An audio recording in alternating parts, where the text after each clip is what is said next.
The Rolex Paris Masters saw four-time ATP World Tour winner Paul-Henri Mathieu call time on his playing career.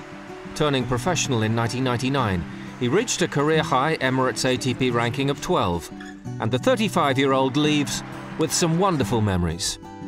The first racket when I was 3, 4, and I started playing in the garage of the house, and yeah, since then it was the beginning.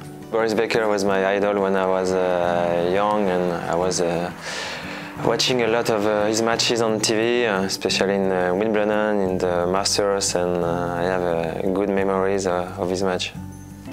2002 would be Mathieu's breakthrough year, as he won his first 2 ATP World Tour titles, in Moscow and then Lyon. Yeah, I mean, it was in 2002, 15 years ago already, and yeah, it was my first title. I was coming through the qualifying, and I beat Schalken in the final, and I won 2 in a row, because then I won Lyon the week after, and it was like 2 crazy weeks, and yeah, for sure, yeah, it was a really good moment for me. I had a lot of confidence at this time, and I was young, and I thought I could beat anyone. That year, aged 21, Mathieu reached the 4th round of Roland Garros. His peers would honour him with the 2002 ATP World Tour Newcomer of the Year award.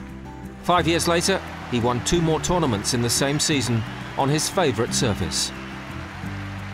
I won in Casablanca, in Gstaad, and I was playing really good on clay at that time, and it was always special to win a title, because you don't win so many during your career, and to end the week without losing, it's a really good feeling. And yeah, and that year I think I made the final in Moscow also, so 2007 was a really good year for me. A serious knee injury cost Mathieu 14 months and stalled his progress.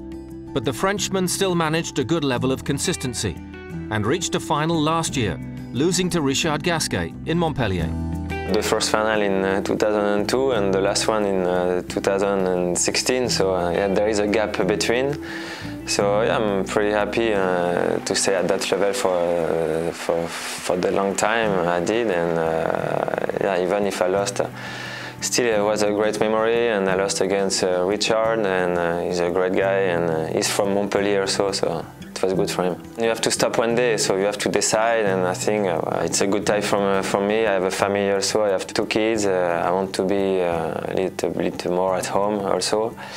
And yeah, and 10 years ago I would not thought that I will be playing still at this age, so I think it's the time, and one day you have to take the decision and to stop, and it's a good time for me. Good luck, Paul-Henri, and thanks for the memories. Next week on ATP World Tour Uncovered, all the thrills and spills at the next-gen ATP Finals in Milan. And we're in London's O2 Arena for the ATP's end-of-season extravaganza. Don't forget to log on to atpworldtour.com and chat with us on the ATP's official social network MyATP, now on VixLed, and on Facebook, Twitter and Instagram. See you next week.